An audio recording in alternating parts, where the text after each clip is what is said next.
गुरुब्रह्मा गुरुर्विष्णु गुरुर्देव महेश्वरा गुरुर्साक्षात् परब्रह्म तस्मै श्री गुरुवे नमः। दक्षिणे लक्ष्मण यस्य वामे तु जनकात्मजा पुरतो मारुतिर्यस्य तं वंदे रघुनंदन। 28व्या वर्षाच्या 25व्या पुष्पासाठी आपण पुन्हा एकदा मला इथं निमंत्रित केलेलं आहे।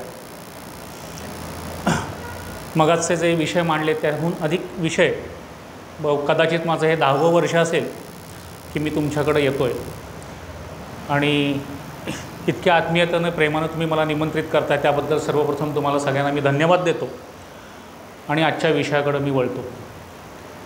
आजचा विषय आहे राजपुत्र SD बर्मन। तो चुकून छापला गेला आपल्या निमंत्रण पत्रिकेत राजफूल म्हणून, पण तो राजपुत्र SD बर्मन असा आपला विषय आहे। गेल्या वर्षी आपण दादा कोंडक्यांच्या चित्रपटातील सामाजिक भान असा एक वेगळा विषय घेतलेला होता आणि चित्रपट विषयक जरी काही इथे आपण मांडत असलो तरी त्या कलेच्या संदर्भातली प्रत्येक त्या व्यक्तिरेखेची किंवा त्या व्यक्तिमत्वाची जी जडणघडण आहे किंवा त्यांचा जो लढा आहे, त्यांनी केलेलं काम आहे, हे मांडण्याचा माझा त्याच्या पाठीमागचा हेतू आहे। आणि असंच एक व्यक्तिमत्व आज तुमच्यासमोर येतं आहे, ते म्हणजे भारतीय चित्रपटसृष्टीत अजरामर होऊन गेलेलं व्यक्तिमत्व, ग्रेट संगीतकार ज्यांना आपण म्हटलं जातं, ते सचिन देव बर्मन। बरोबर 10:40 1 तासांनी मी थांबेन।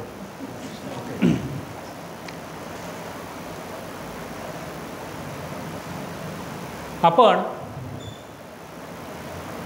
ज्या मगाशी संस्कार भारतीचा उल्लेख केला, आपण त्या संस्कार भारतीचं आमचं बोधवाक्य आहे, सा कला या विमुक्तये।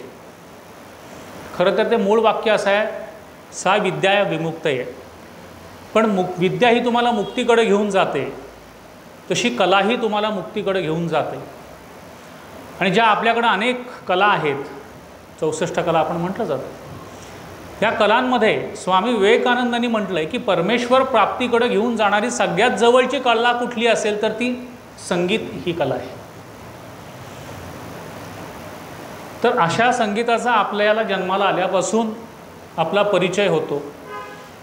कारण आपल्याला आईनं, आपल्याला आठवत नसतं पण आईनं आपल्या मांडीवर घेऊन जे थोपटलेलं असतं तिथे तालाची आपल्याला गती प्राप्त होते, अंगाई म्हटलेली असते, ते सूर कानावर पडत असतात आणि आपल्या जन्माबरोबरच संगीताशी आपली नाळ जोडलेली असते।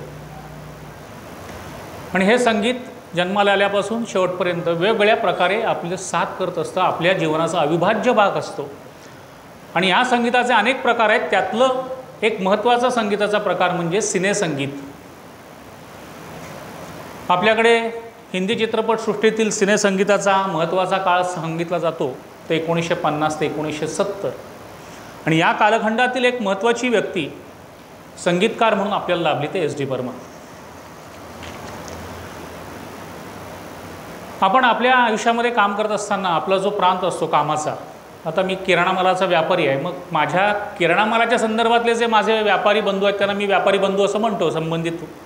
आणि मग आमच्या गप्पा बिप्पा एकत्र आल्यानंतर आम्ही आमच्या धंद्यावरती चर्चा करतो। प्रत्येकजण आपापल्या व्यवसायातल्या समव्यावसायिक प्रतिस्पर्धी पण असतात आणि ते व्यवसाय बंधू पण असतात तुमचे, अशांशी तुमची चर्चा चालू असते। अशी चर्चा ह्या क्षेत्रात सुद्धा घडते। आणि 2 दिग्गज संगीतकार त्यावेळेचे, एक प्रस्थापित झालेले होते आणि एक प्रस्थापित झालेले नव्हते, त्यांची नुकतीच सुरुवात होती। असे रोज सकाळी मुंबईमध्ये मॉर्निंग वॉकला सकाळच्या वेळेला चालायला जायचं आणि त्या चालायला जाताना आपल्या चित्रपटसृष्टीत काय घडामोडी घडत आहेत संगीत क्षेत्रात याच्यावर त्यांची 2 संगीतकारांची चर्चा व्हायची।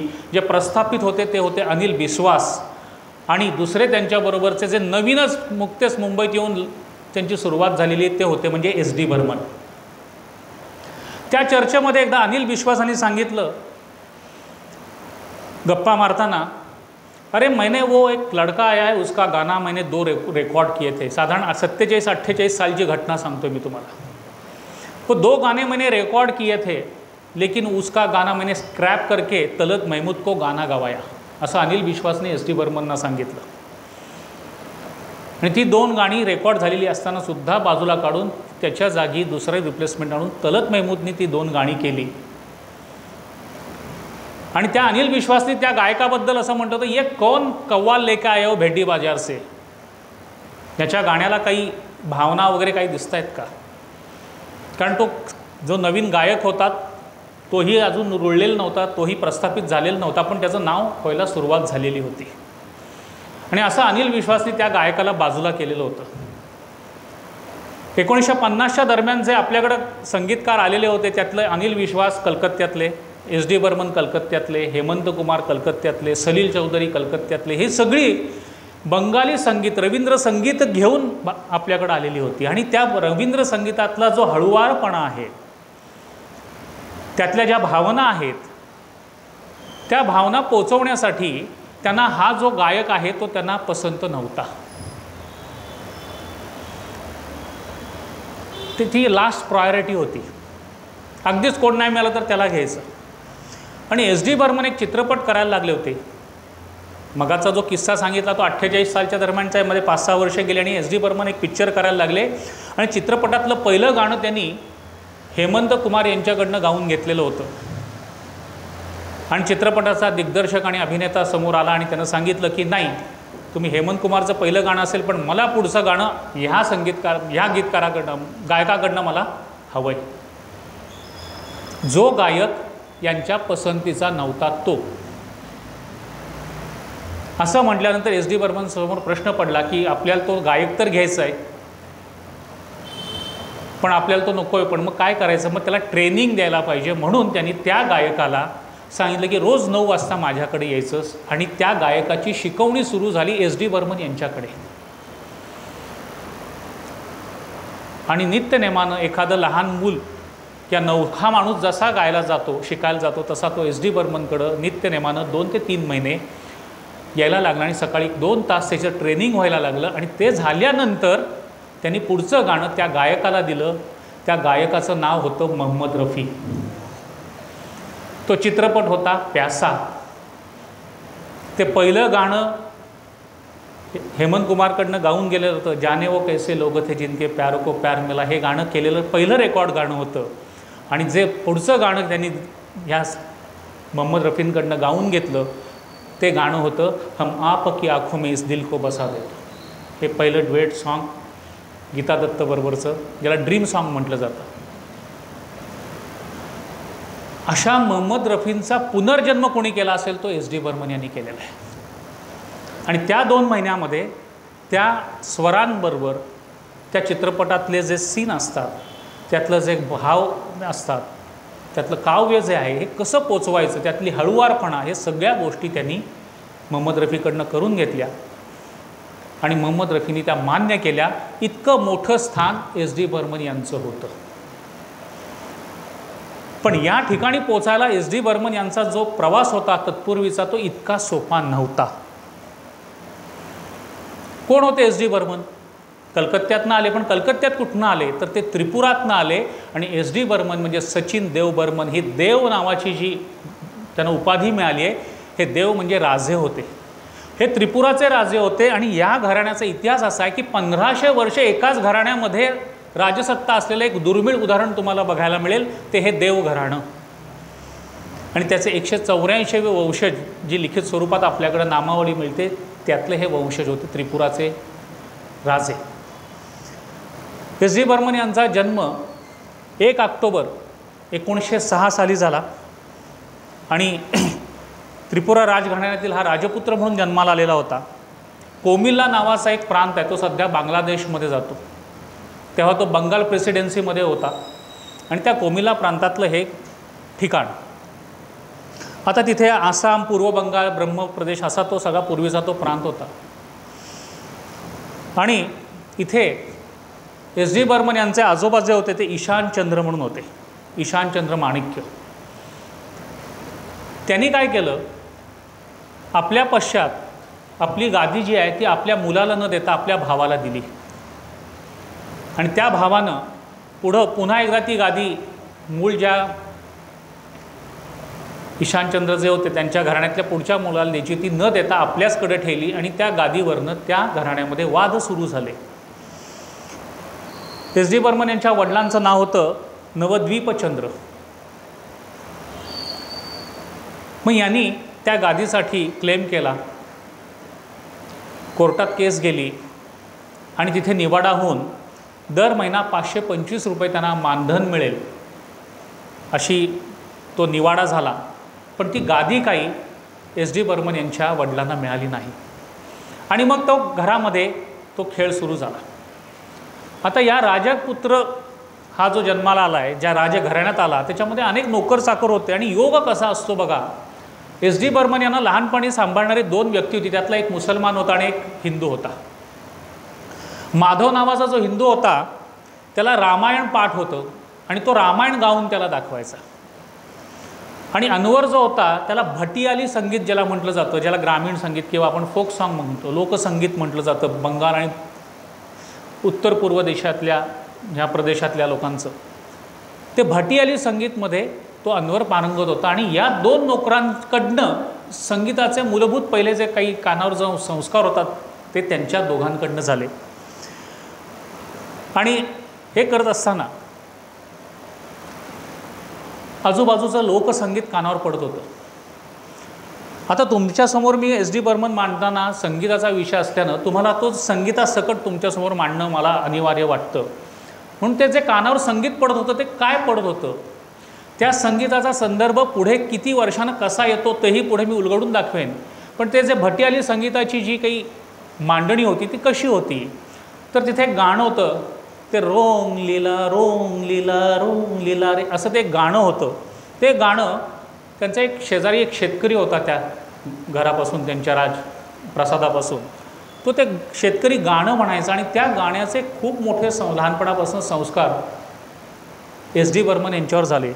आपण ते गाणं बघूया आणि मग त्या गाण्याची जी दुसरी गंमत आहे ती आपल्याला नंतर लक्षात येईल.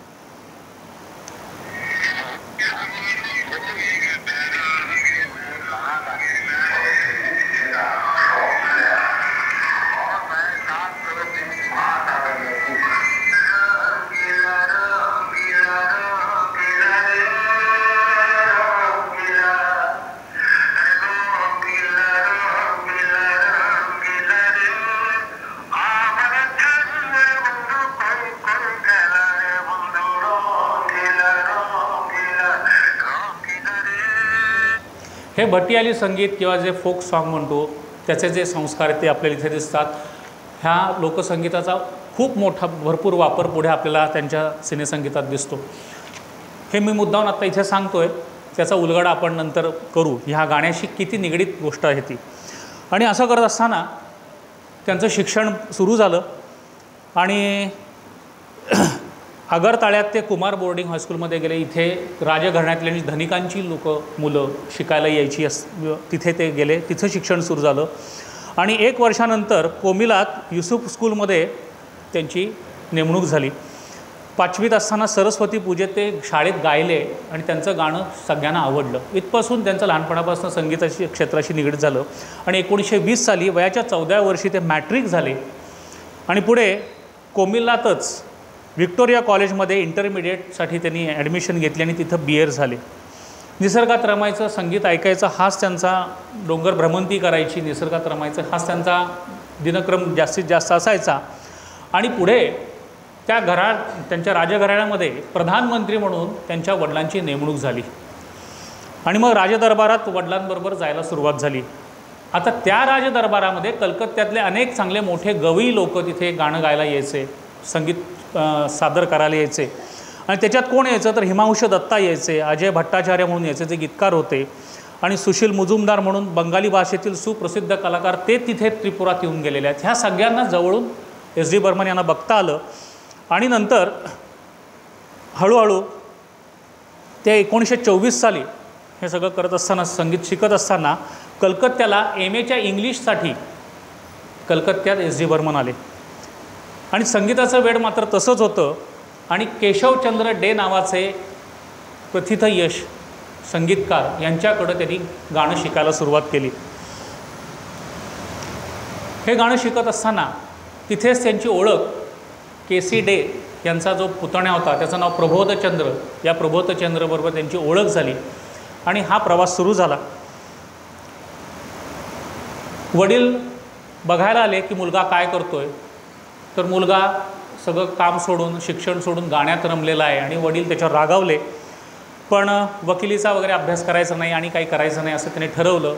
MA पण त्यांनी ते अर्धवट टाकलं आणि शिक्षण सोडलं आणि शास्त्रीय संगीत शिकायला सुरुवात केली आणि गुरु उस्ताद बादल खा वगैरे या लोकांकडनं त्यांनी संगीताचे शिक्षण सुरू केलं.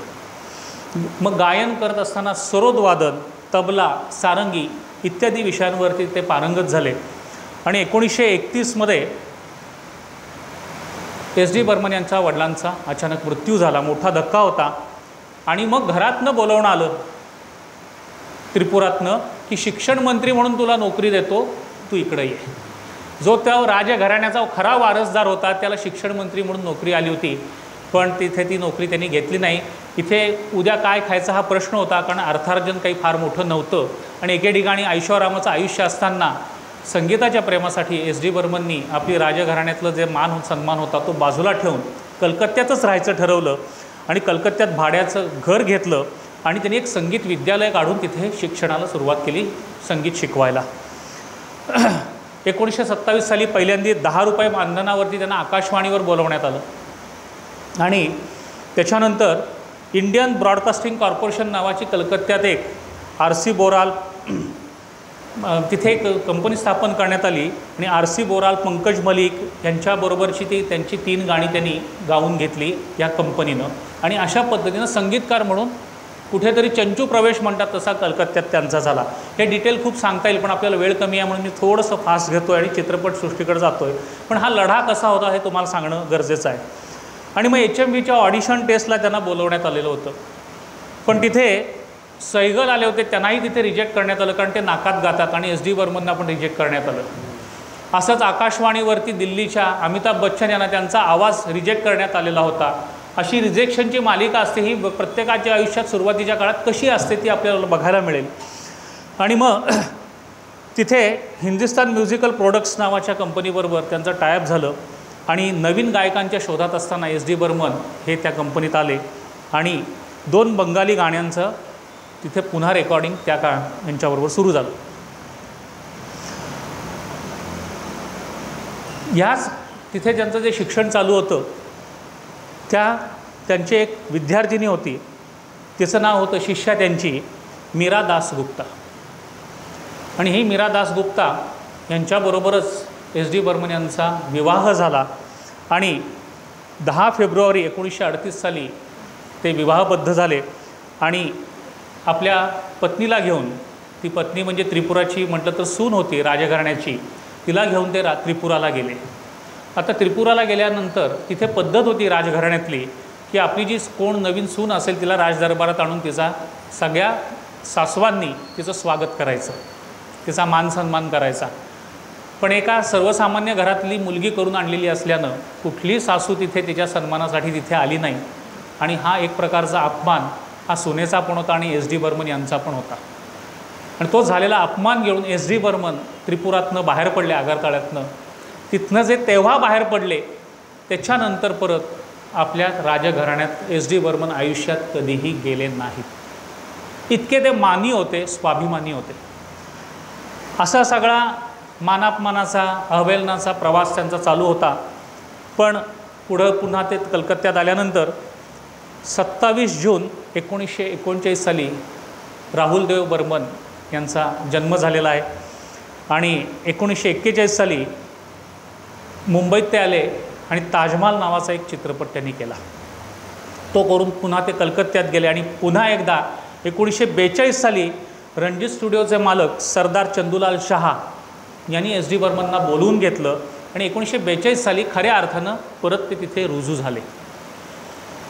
हा प्रवास तो असा होता. आणि 1942 साली आल्यानंतर फिल्मिस्तान स्टुडिओचे मालक राव बहादूर चुन्नीलाल यांनी त्यांना संगीत दिग्दर्शनासाठी बोलवलं आणि पहिला चित्रपट मिळाला. त्याचे अशोक कुमार नायक होते आणि अशोक कुमारबरोबर ते चित्रपट सुरू झाले. आणि 1946 सालापासून 3 चित्रपट आले. त्यात एक बंगाली होते, त्याच्यानंतर शिकारी एक चित्रपट होता आणि 8 दिन असा एक चित्रपट होता. अशी ती कारकीर्द सुरुवात झाली. पण खरी कारकीर्द त्यांची ज्याला नावारूपाला आली ती होती 1947 सालीपासून दो भाई या चित्रपटापासून. आणि त्या दो भाईमध्ये एक गाणं आहे की तुम्ही सगळ्यांनी ऐकलं असेल, मेरा सुंदर सपना बीत गया. आता ते गाणं कशा पद्धतीचं होतं, किती स्लो होतं, त्याची लय कशी होती, त्या पद्धतीचं संगीत कसं दिलं जायचं ह्याची कल्पना येण्यासाठी आपण हे गाणं नक्की ऐकू.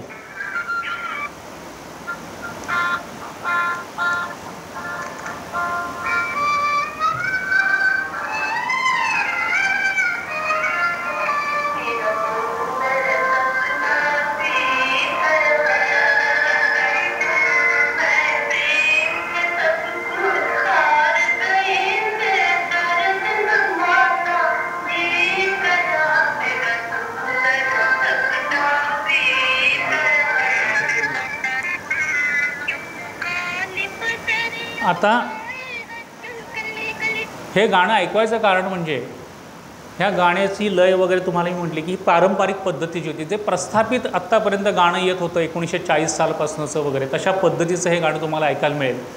पण एस डी बर्मन हे प्रयोगशील होते आणि हे प्रयोग करताना त्यांनी नवीन नवीन प्रयोग करताना पाश्चिमात्य संगीताचाही वापर करण्यात आला त्यांनी.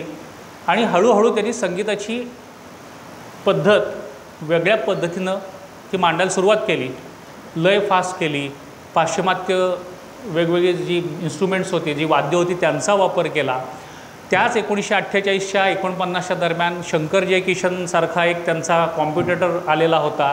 त्यानंही शंकर जयकिशन यांनीही पण मांडणी बदललेली होती आणि काळानुरूप बदल करायचे असं करून एस डी बर्मन यांनी हे बदल केले. आता हे पुढचं गीत आहे थोड्याच वर्षात आलेलं, ते गाणं तुम्ही आता ऐका आणि त्या गाण्यामध्ये झालेले बदल तुमच्या लक्षात येतील. ते गाणं किती महत्त्वाचं होतं, त्या एस डी बर्मन यांना खूप मोठ्या उंचीवर घेऊन गेलं आणि ते गाणं होतं साहिर लुधियानवी यांचं. ते गाणं आपण मुद्दाम ऐकू.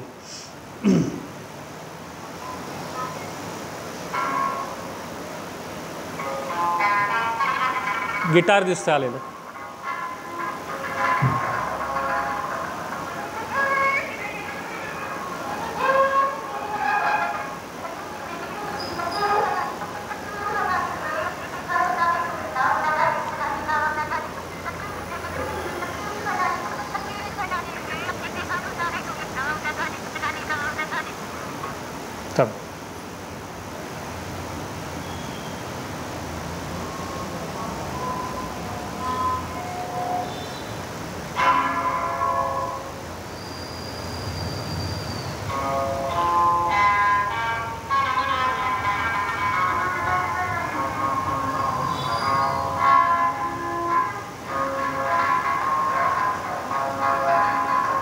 बाजी चित्रपट आहे.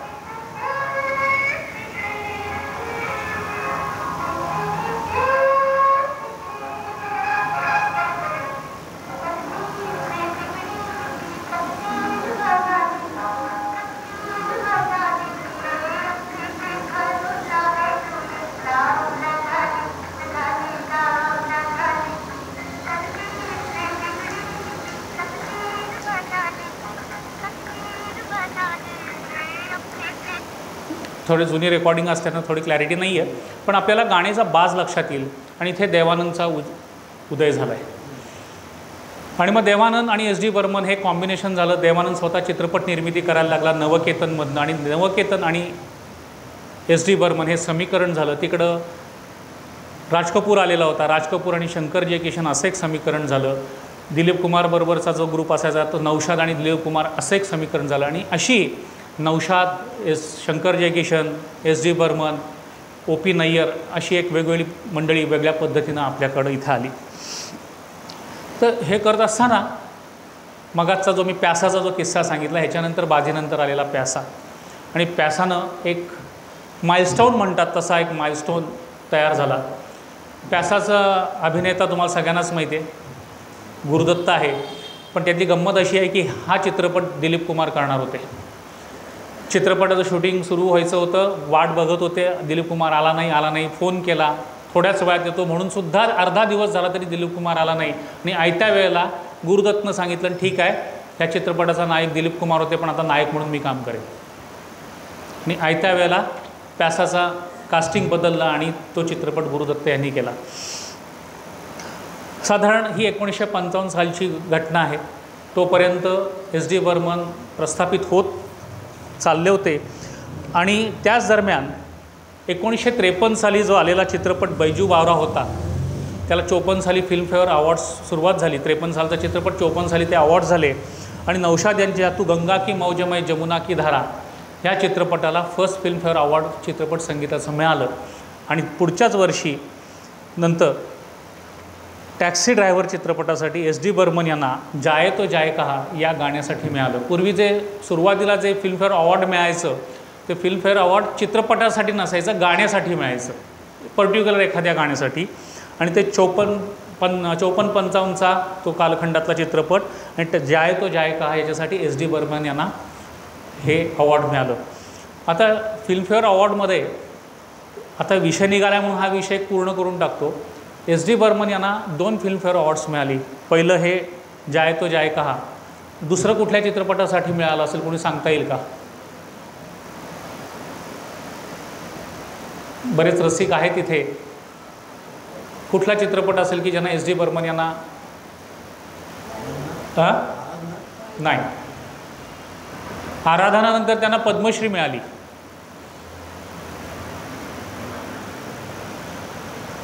मोठा चित्रपट होऊन गेला. तुमची शंका बरोबर आहे, पण ती शंकाच आहे. गाईडला मिळालं नाही हे दुर्दैव आहे. गाईडवर मी बोलेनच. अभिमानसाठी त्यांना चित्रपटाला हे मिळालं. खरं म्हणजे गाईडला मिळणं आवश्यक होतं, पण मी तुम्हाला हा पूर्ण विषय करतो आणि गाईडकडे येतो आणि मग मी सांगतो तुम्हाला की नॉमिनेशन्स जी असतात फिल्मफेअरची, ही फिल्मफेअरची नॉमिनेशन्स त्यांना कुठल्या कुठल्या चित्रपटाने मिळाली. तर 1959 साली सुजाताला मिळालं. 1965 सालचा जो गाईड आला, हा गाईड चित्रपटाला 9 नॉमिनेशन्स मिळालेली होती. आणि या 9 नॉमिनेशन्समध्ये 7 फिल्मफेअर अवॉर्ड्स गाईडला मिळालेली आहेत. 7. आता 7मध्ये कुठली नॉमिनेशन्स होती आणि किंवा अवॉर्ड मिळाली तुम्हाला सांगतो, आणि कुठली नाही मिळाली ती पण सांगतो. बेस्ट फिल्मचं गाईडला मिळालं, best actor, best actress, best director, best cinematography, best dialogue, best story, अशी 7 अवॉर्ड्स त्याला मिळाली. मिळालं कुठलं नाही तर एस डी बर्मन यांना नॉमिनेट झालेले होते, पण एस डी बर्मनना बेस्ट म्युझिकचं मिळालं नाही. आणि याचा खूप मोठा धक्का एस डी बर्मनना बसलेला होता. आणि दुसरं कुठलं मिळालं नाही तर लता मंगेशकरला बेस्ट फिमेल सिंगर, ही 2 अवॉर्ड्स मिळाली नाहीत गाईडमध्ये. आणि गंमत अशी झालेली होती की यावेळेला फिल्मफेअर अवॉर्ड्समध्ये एस डी बर्मन यांना 50,000 रुपये मागितलेले होते ज्युरींकडनं, की आम्हाला ते दिलेत तर आम्ही तुम्हाला देऊ. आणि त्यांनी सांगितलं मी पैसे देऊन अवॉर्ड घेणार नाही. आणि ते अवॉर्ड गेलं शंकर जयकिशन यांना सुरजसाठी. आणि याचा खूप मोठा धक्का किंवा एक वेदना एस डी बर्मन यांना लागून राहिली.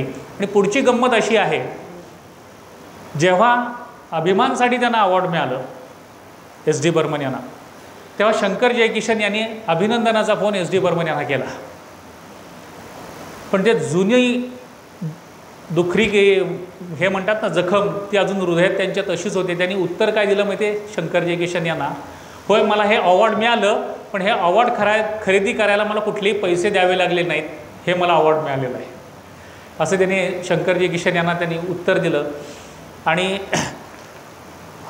हे करत असताना एस डी बर्मन यांना संगीत नाटक अकादमीचा अवॉर्ड मिळाला 1958 साली. 1959 साली एशिया फिल्म सोसायटीचा पुरस्कार मिळाला. 1964 साली संत हरिदास पुरस्कार मिळाला. आणि मगाशी सांगितलं आराधना येऊन गेल्यानंतर त्यांना पद्मश्री मिळाली. तर हे अवॉर्ड्स, आता विषय निघाला म्हणून हे पूर्ण विषय करून टाकला मी. आराधनानंतरची आणखीन एक गोष्ट सांगतो तुम्हाला. आराधनाचं एवढं मोठं यश मिळाल्यानंतर शक्ती सामंत त्याचे जे डायरेक्टर होते, त्यांनी मर्सिडीज गाडी एस डी बर्मन यांना भेट पाठवली. नवीन कोरी आलेली मर्सिडीज गाडी भेट पाठवली. ती भेट आल्यानंतर 4 दिवस एस डी बर्मननी दारात ठेवली त्याचा मान म्हणून. आणि ती गाडी त्यांना परत पाठवून दिली. मर्सिडीज सांगितली माझ्याकडे दारात गाडी लावायला जागा नाही आहे, ऑलरेडी माझ्याकडे 2 गाड्या आहेत. असा हा अनासक्त माणूस होता. त्याचं मन रमलेलं होतं ते फक्त संगीतातच. थोडंसं परत पाठीमागं जाऊ आपण. एक इन्सिडेंट घडलेला होता. 1955-56 सालचा एक चित्रपट आहे. त्या चित्रपटामध्ये नर्गिस काम करत होती आणि त्या चित्रपटामध्ये गाण्यासाठी म्हणून लता मंगेशकर यांना बोलवण्यात आलं.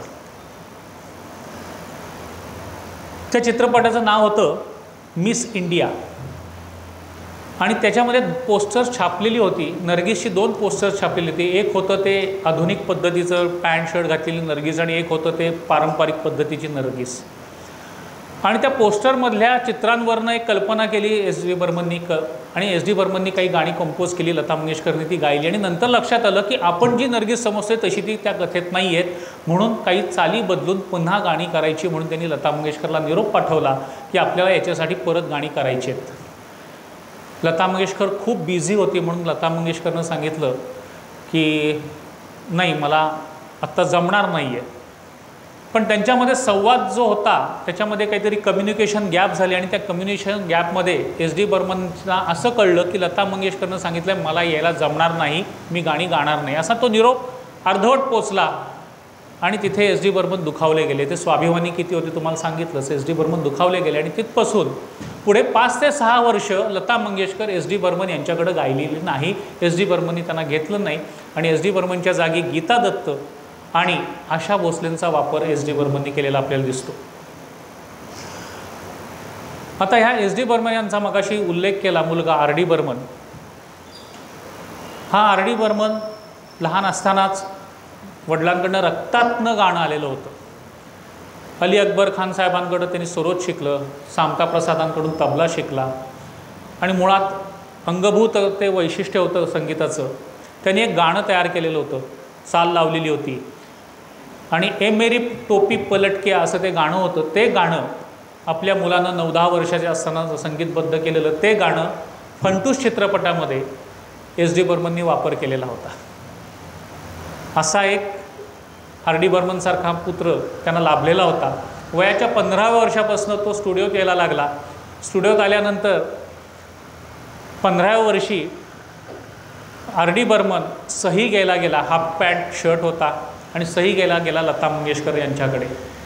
लता मंगेशकरांनी सही देताना, ऑटोग्राफ देताना मेसेज दिला 15 वर्षाच्या आर डी बर्मनला, थोडी बदमाशी कम किया करो, असा त्या मेसेज होता. 15 वर्षाच्या आर डी बर्मनला मेसेज होता, थोडी बदमाशिया कम किया करो. पण तिला कल्पना नव्हती 5-7 वर्षातच ह्या मुलाच्या हाताखाली मला परत एक गाणं गायला लागणार आहे. वयाच्या 21-22व्या वर्षी आर डी बर्मननं छोटे नवाब या चित्रपटाद्वारे तो आला आणि घर आजा गिराई या गाण्यासाठी त्यांनी लता मंगेशकरला संगीतबद्ध केलं. गंमत अशी आहे, हे जेव्हा गाणं करायचं होतं, मालगुंजी राग आहे, हा गाणं मुद्दाम ऐका, आपल्याला यूट्यूबवर ऐकायला मिळेल, खूप गोड गाणं आहे. त्याच्यामध्ये एस डी बर्मनच्या ज्या परंपरेचा आपल्याला तिथे छाप दिसते आणि हे गाणं जेव्हा लता मंगेशकरनं गायलं तेव्हाच तिच्या लक्षात आलं की एक वेगळा तारा चित्रपटसृष्टीत येणार आहे, तो म्हणजे आर डी बर्मन. तर हे गाणं कसं करायचं म्हटल्यानंतर आर डी बर्मननं विचारलं एस डी बर्मनना की हे गाणं करायचं कुणाकडनं गाऊन घेऊ. अर्थात म्हटले लताशिवाय कोण गाणार, हे गाणं लताच गाऊ शकते. तेव्हा तर या दोघांच्यामधनं विस्तव जात नव्हता, दोघांच्यात भांडण झालेलं होतं.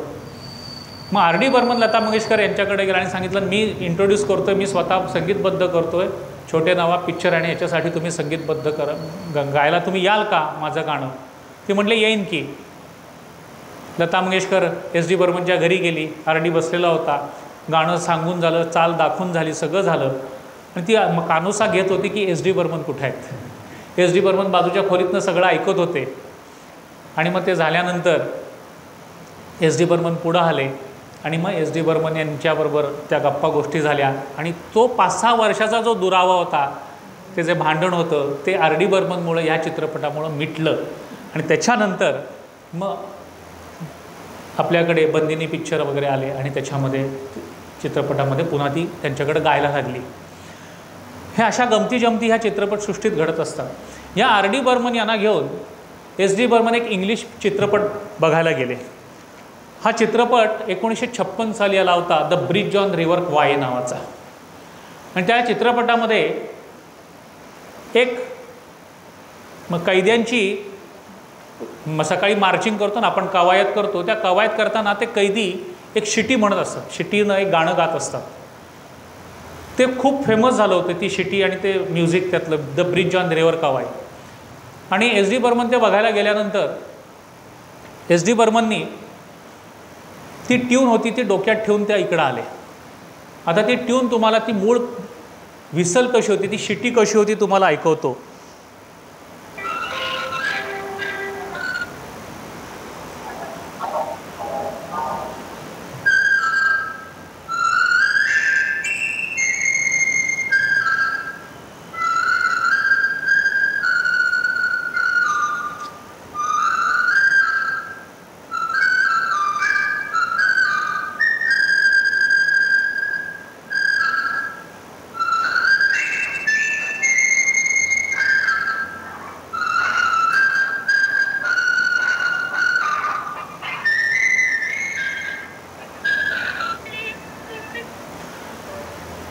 अशा धरतीचं कुठलं गाणं आठवतंय का आपण ऐकलंय? हां, तर ही जी व्हिसल आहे, ही जी शिटी आहे ती डोक्यात घेऊन एस डी बर्मन आले आणि एस डी बर्मननी एक गाणं तयार केलं आणि तो चित्रपट होता 1964 सालचा. आणि ते गाणं त्यांनी मोहम्मद रफीकडनं गाऊन घेतलं. गाण्याचे बोल होते, कोई न तेरा साथी हो, डगर कहीं भी न जाती हो, ए दिल तू राही चल अकेला चल. असं ते शब्द होते. चित्रपट होता बहारे फिर भी आएगी. चित्रपटाचे नायक होते गुरुदत्त. पण दुर्दैवानं 10 ऑक्टोबर 1964 साली गुरुदत्त आपल्यातनं निघून गेले. तो चित्रपट अर्धवट राहिला. एस डी बर्मन आजारी पडले आणि तो चित्रपट तसाच राहिला. पण हे जे गाणं आहे मोहम्मद रफीनं गेलेलं, तर ते गाणं कसं होतं, कोई न तेरा साथी हो, डगर कहीं भी जाती हो, ए दिल तू राही चल अकेला चल, हो हो ये दिल न होता बेचारा कदम न होते आवारा.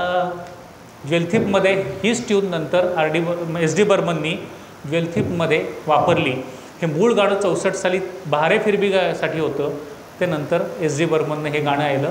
पण हा गाणं मूळ चित्रपट, ती व्हिसल, त्याचा उगम कसा असतो आणि संगीत झिरपत कुठून कसं कुठपर्यंत पोचतं ह्याचं एक उदाहरण तुम्हाला मी सांगितलं.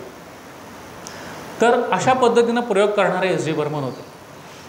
आता हा ज्वेलथिप आला. ज्वेलथिपच्या अगोदर एक चित्रपट होता आलेला, तो मगाचा गाईड, जे मगाशी म्हटलं. आपण गाईड या चित्रपटावर जर बोलायचं म्हटलं तर आपण एक स्वतंत्र 1.5 तासाचं व्याख्यान आपण गाईडसाठी ठेवूया. इतका त्या चित्रपटाच्या निर्मितीच्या कथा आणि या गोष्टी रंजक आहेत. फक्त 1.5 तास गाईडवर बोलायचं आपण. आणि हा चित्रपट देवानंदसाठी पण खूप मोठा होता, कारण हा चित्रपट इंग्लिशमध्ये पण बनवण्यात आला. आधी इंग्लिश चित्रपट रिलीज झाला आणि मग गाईड रिलीज झालेला आहे. आणि या गाईडच्या दरम्यानची गोष्ट मी तुम्हाला मागं सांगितलेली आहे, गाण्यांच्या जन्माच्या कथा. गेल्या वर्षी आपण केलं, त्याच्यात मी गोष्ट सांगितली होती.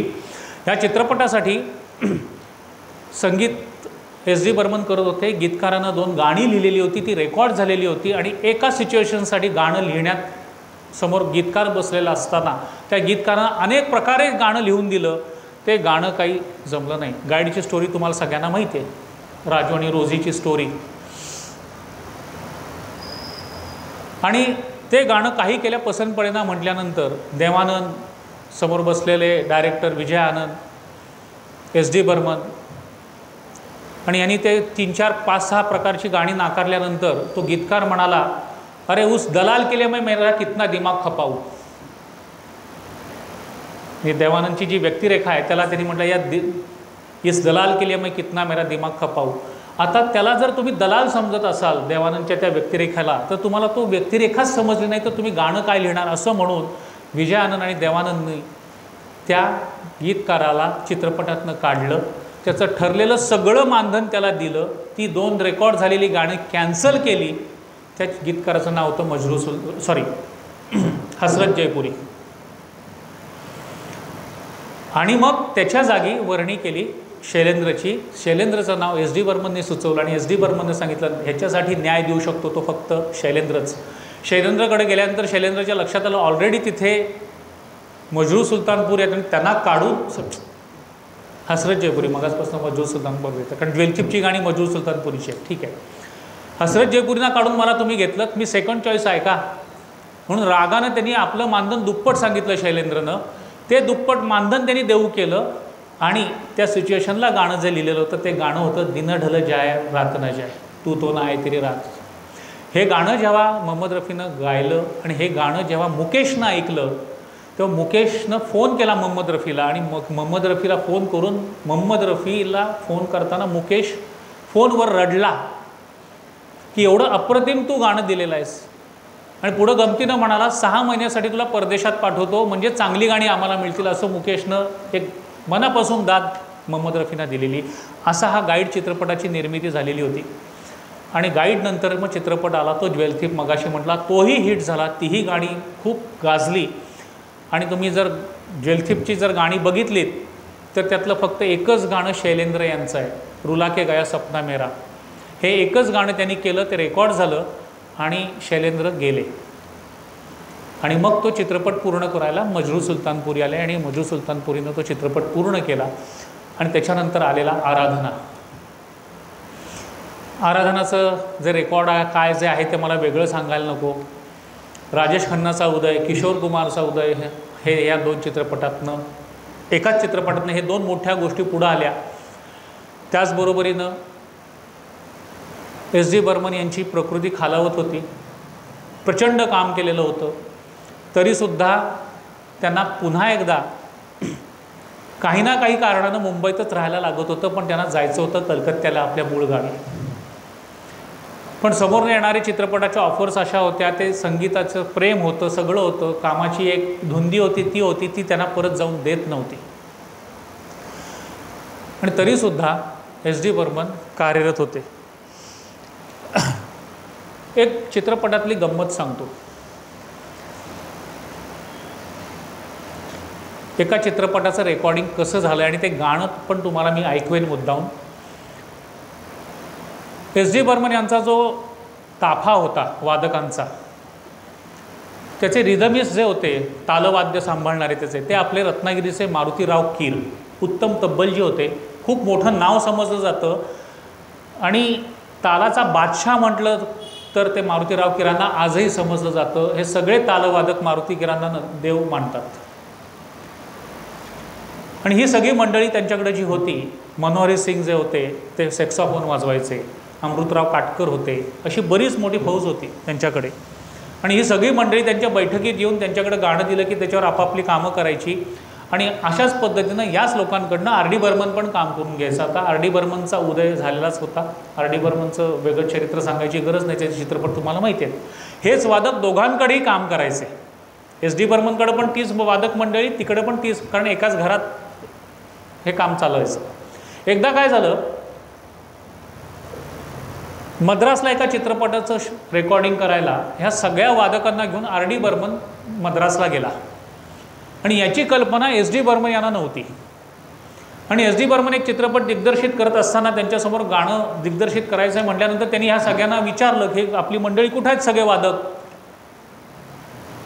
तर त्यांना कळलं की R.D. राहुल देव हा सगळ्या लोकांना घेऊन पंचम मद्रासला गेलेला आहे. म्हटले माझं रेकॉर्डिंग असं नाही, ह्या सगळ्यांना मला न सांगता हा घेऊन कसा गेला, म्हणून S.D. बर्मन भडकले. पण म्हटले ठीक आहे, हे सगळे वादक मंडळी घेऊन गेलेत ना, तरी पण मी गाणं रेकॉर्ड करणार म्हणजे करणार. हे वादक नसले तरी मला चालतील. हे नेहमीचे शिलेदार त्यांचे मदतीचे. आणि त्यांनी 2 लोकांना बोलवलं, तब्बलजीला बसवलं आणि तो ट्रायंगल असतो ना, टणटण वाजवतो आपण शाळेमध्ये वाजवतात, तो ट्रायंगलवाल्याला एकाला बसवलं, तबल्याला बसवलं आणि 2 लोकांना समोर बसवलं. आणि त्या 2 लोकांना सांगितलं की सिच्युएशन अशी आहे, असं चित्रपटाची कथा आहे आणि आता मी तुम्हाला या गाण्यावरती तुम्ही जे काय पीस वाजवाल तो मला चालणार आहे. मी तुम्हाला साधारण गाण्याची जी चाल आहे ती तुम्हाला ऐकवतो. समोर बसलेले पण दिग्गजच लोक होती. त्यांनी ती चाल ऐकली, इकडं गाणं रेकॉर्डिंगला घेतलं आणि रेकॉर्डिंग करताना त्या 2 फक्त लोकांचं तुम्हाला संगीत ऐकायला येईल. ती वाद्य कुठली आहेत तुम्ही मला ओळखून सांगा. सोपी आहेत, कठीण नाही आहेत, पण चित्रपट पण तुमच्या लक्षात येईल आणि ती वाद्य लक्षात आल्यानंतर आपोआप हे वादक कोण आहेत हे पण तुमच्या लक्षात येईल.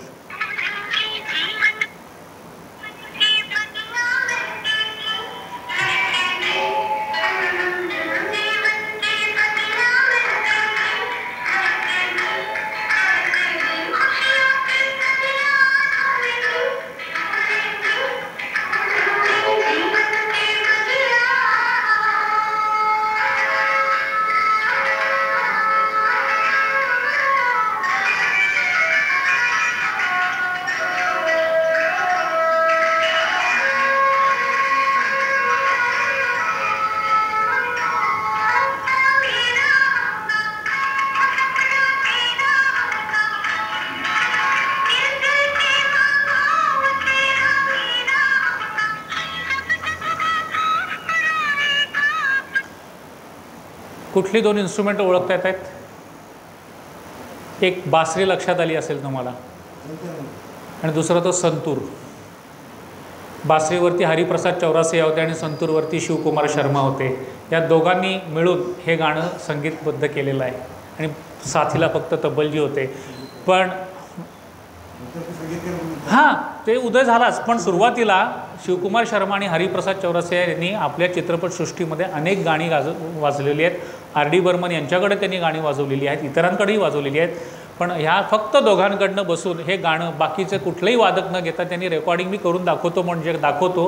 आणि असं एक अजरामर गीत त्यांनी फक्त या दोन वाद्यांवरती ते निभावून नेलं आणि फक्त साथीला तबला होता.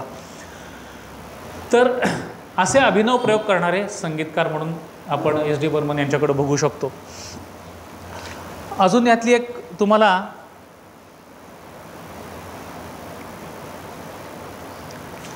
एक वेगळ्या पद्धतीनं काम करणारा संगीतकार कसा, तर हे जे वेगवेगळी तालवाद्य मी तुम्हाला मगाशी सांगितली, तर या तालवाद्यांचा वापर फोक सॉन्ग, मगाशी तुम्हाला सांगितलं की भाटियाली संगीत आणि पाश्चिमात्य संगीत या सगळ्यांचा वापर करून एक वेगळ्या पद्धतीनं फ्युजन म्हणतात. ते कशा पद्धतीनं जातं, तर एका चित्रपटामध्ये तुम्हाला जवळजवळ 12 तालवाद्य तुम्हाला ऐकायला मिळतील. S.D. बर्मनचाच चित्रपट आहे. तर ती कुठली आहेत? तबला तरंग. ह्यातली काही नावं मला पण माहीत नव्हती, अभ्यास करताना माझ्या लक्षात येईल. ती नावं कुठली आहेत ती तुम्हाला सांगतो आणि मग आपण एक गाण्याची छोटीशी झलक बघू. तबला तरंग आहे, घुंगरूचा आवाज केला आहे, तबला आहे, बंगाल ढोल म्हणून एक वेगळा ढोलचा प्रकार येतो, डमरू आहे, पखवाज आहे, मृदंग आहे, श्रीखोल म्हणून एक आहे, एक खुपरब म्हणून येत आहे, एक कुडक म्हणून आहे. अशी वेगवेगळी तालवाद्य त्याच्यात वापरलेली आहेत. आणि हे गाणं आपण बघूया आणि ह्याच्यामध्ये तुमच्या लक्षात येईल की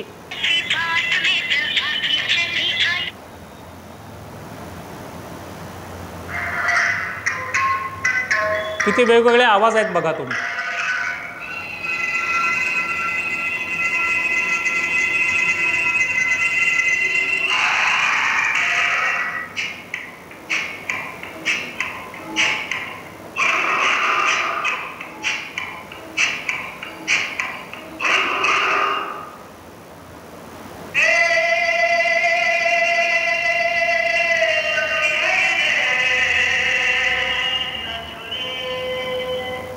हे फोक सॉन्ग पारंपरिक.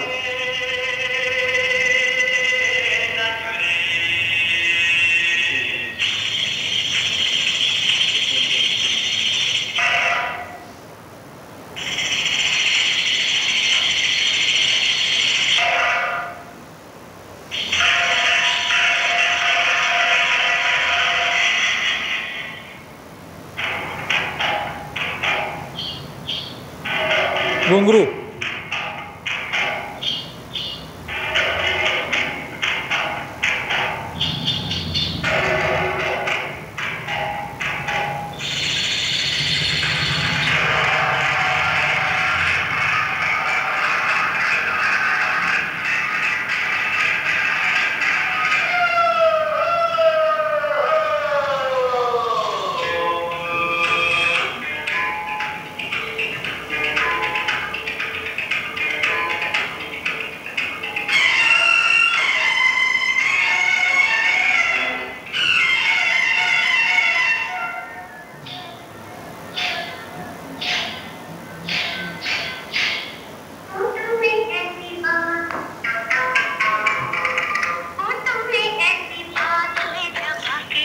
ह्याच्यामध्ये प्रत्येक पीसला एक वेगळं तालवाद्य त्यांनी वापरून त्याचा जो काही भव्यपणा आहे ह्या चित्रपटात ज्वेलथीपमधलंच गाणं आहे हे आपल्याला बघायला मिळेल.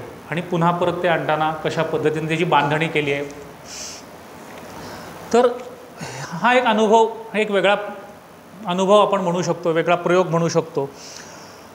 तर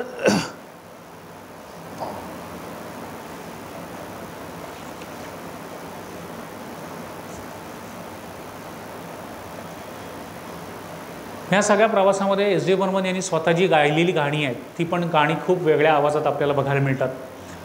बरं, आता आपण काम करत असताना आपला मुलगा खूप मोठा होतो आहे, त्याच्याकडे सुपूर्द करून जायचं म्हटलं तरी त्यांना चित्रपटसृष्टी त्यांना सोडत नव्हती S.D. बर्मन यांना.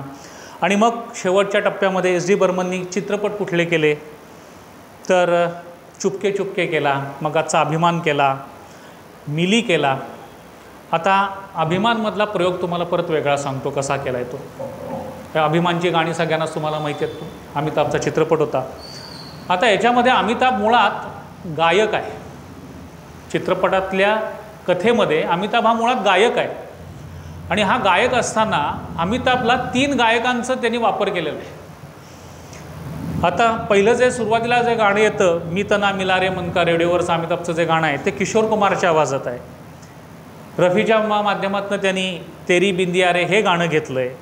आणि लुटे कोई मन का नगर, मनोहर उदाससारख्या नवीन माणसाकडनं ते गाणं गाऊन घेतलं आहे. आता हा जो प्रयोग आहे, एकाच अभिनेत्यासाठी 3 वेगवेगळे गायक घेऊन ते सगळं सक्सेसफुल करून दाखवणं, हे वेगळेपण त्यांचं इथं दिसतं. त्याच्यानंतर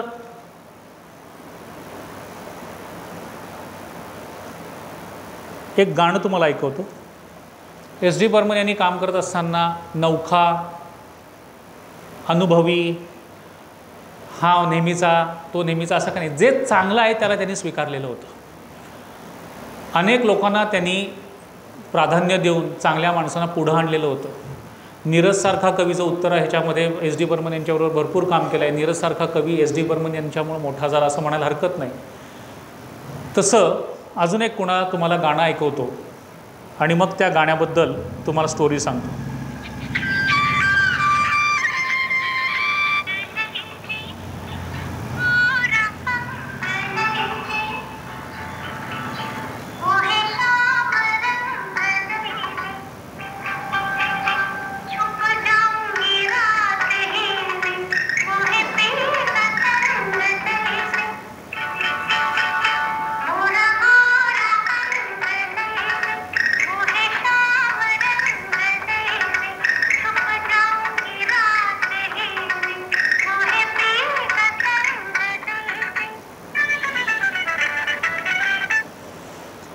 या गाण्याचे गीतकार कोण आहे सांगता येईल का?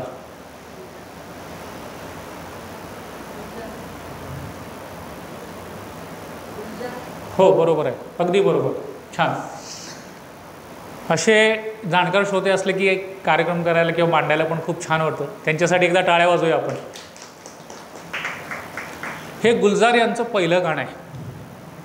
चित्रपट निर्मितीची प्रक्रिया किंवा गाण्याच्या निर्मितीची प्रक्रिया सोपी नसते.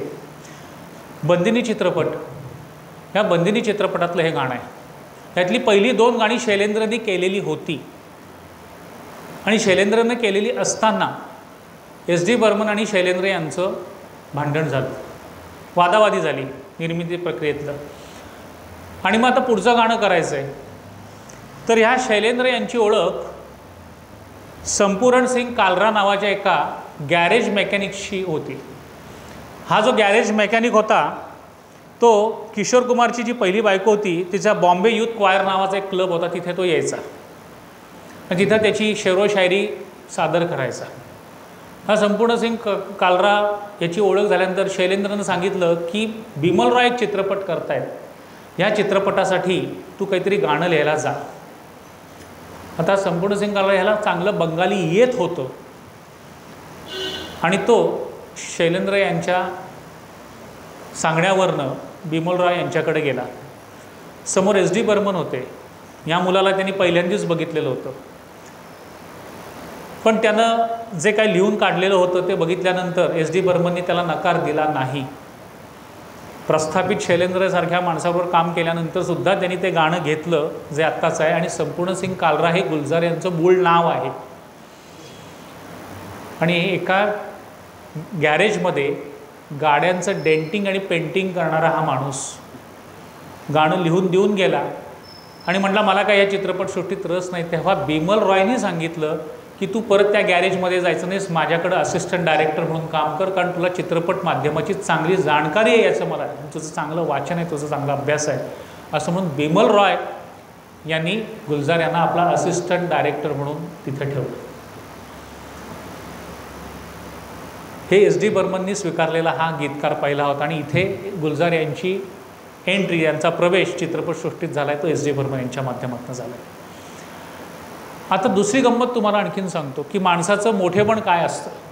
एवढे चित्रपट येत असताना बिमल रॉय यांचा आणखीन एक चित्रपट आला तो चित्रपट होता मधुमती.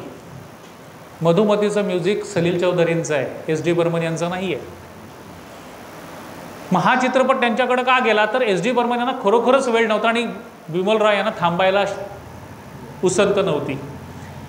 मग बिमल रॉयने सांगितलं ठीक आहे, मी दुसरा संगीतकार बघतो. आणि मग त्यांनी प्रतिभावान संगीतकार सलील चौधरींना तिथं घेतलं. पण अट एक घातली सलील चौधरींना, तू गाणं करायचंस पण त्याचं ॲप्रुव्हल एस डी बर्मन देतील. पण एवढ्या मोठ्या माणसाबरोबर काम करायला मिळतं आहे म्हटल्यानंतर एस डी बर्मनचं ॲप्रुव्हल, आपण त्यांचं गुरुपद मान्य केलं आणि सलील चौधरींनी मधुमतीची गाणी केली. आणि ती सगळी गाणी ऐकल्यानंतर ती गाणी तिथे आपल्याकडे आली, ती एस डी बर्मन यांनी अप्रूव्ह करून आली. आता यातली गंमत अशी आहे, यातली जर पहिली 2 गाणी बघितली सलील चौधरींची, परत मला तो किस्सा तुम्हाला सांगायचा आहे की मोहम्मद रफी, सुहाना सफर और ये मौसम हसी कोण गातं आहे, मुकेश गातो आहे. दिल तडप तडप के कह रहा है कोण गातं आहे, मुकेश गातो आहे. तिथे मोहम्मद रफी नव्हता. आणि मग एस डी बर्मन यांच्या सांगण्यावरनं तिथे एकच गाणं मोहम्मद रफीला मिळालं. आणि नंतर दुसरं जंगल में मोर नाचा किसी ने न देखा ते असेल, ते उडत्या चालीचं होतं. आणि तिथे एस डी बर्मन यांच्या सांगण्यावरून मोहम्मद रफीने एकच गाणं त्या चित्रपटात गायले आणि ते सलील चौधरींनी मोहम्मद रफीला देऊन केलं. हा असा सगळा गमती जमतीशीर प्रवास होता. 5 मिनटं उरली आहेत. संगीत झिरपत झिरपत कुठून कसं येतं त्याच्यासाठी जातो. थोडंसं विषयांतर होईल, पण ते एस डी बर्मन आणि त्याच्याच पिढीशी निगडीत आहे.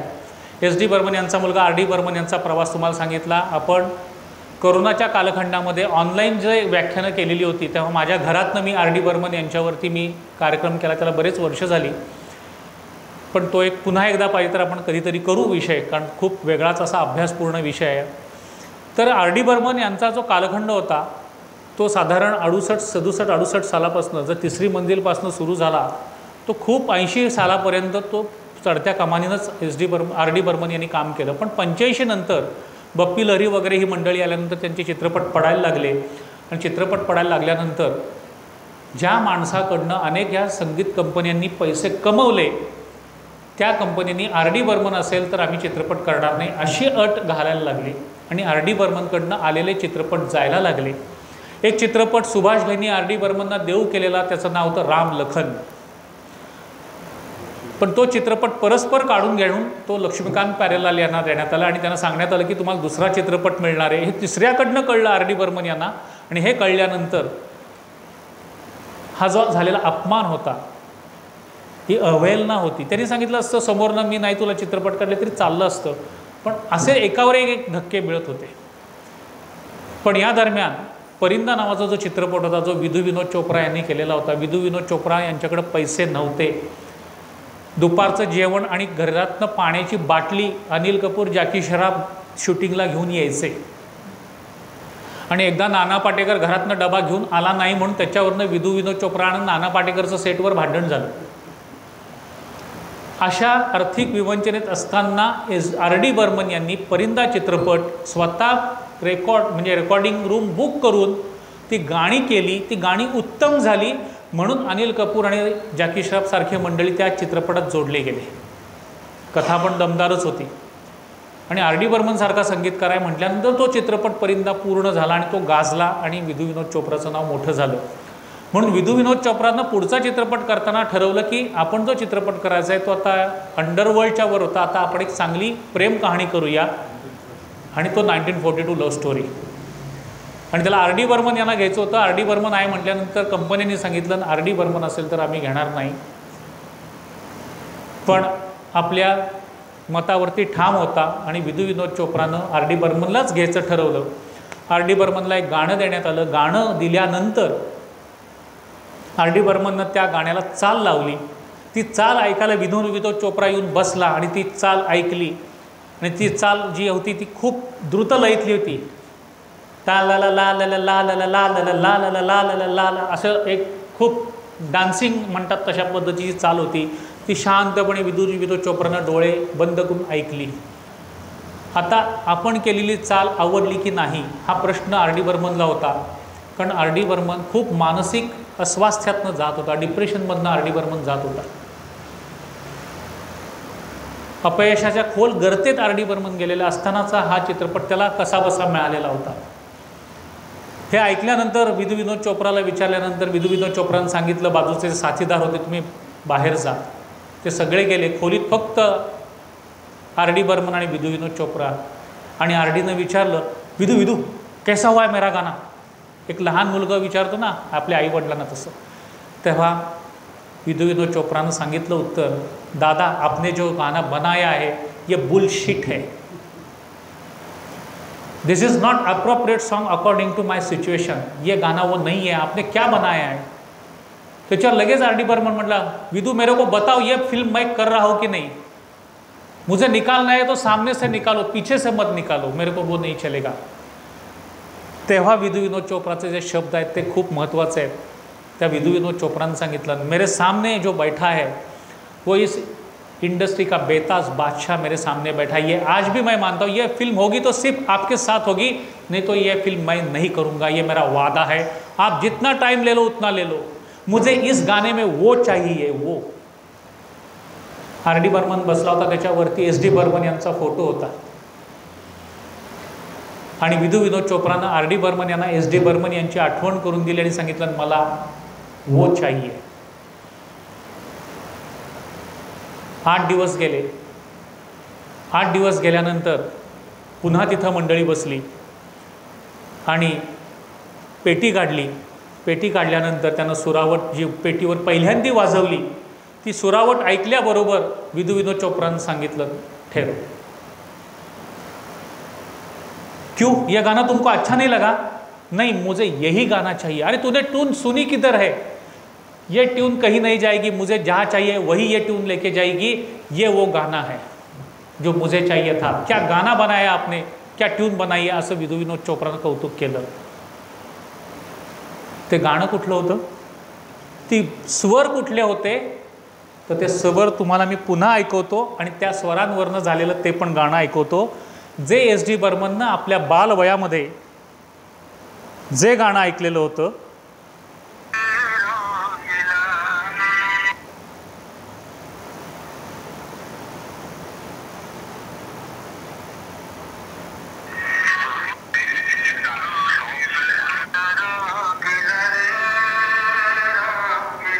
ही ट्यून ऐकायला कधी आठवते का बघा.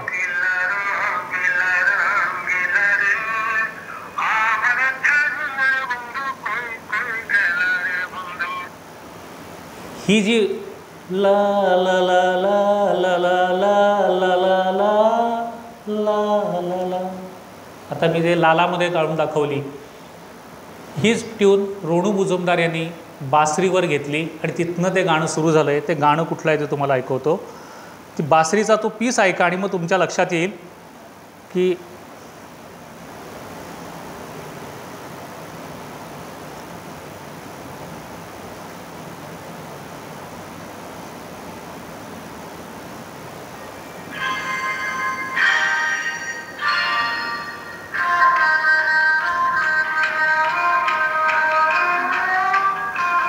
रोम लीला रोम लीला रोम लीला.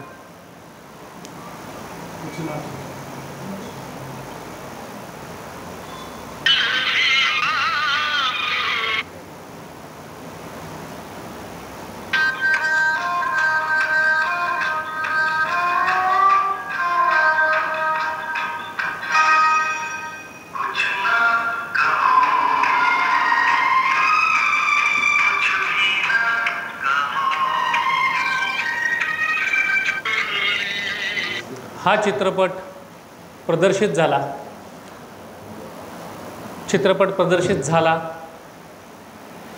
ह्या चित्रपटाच्या म्युझिकनं सगळे पॅरामीटर्स त्या काळी बदलून टाकले.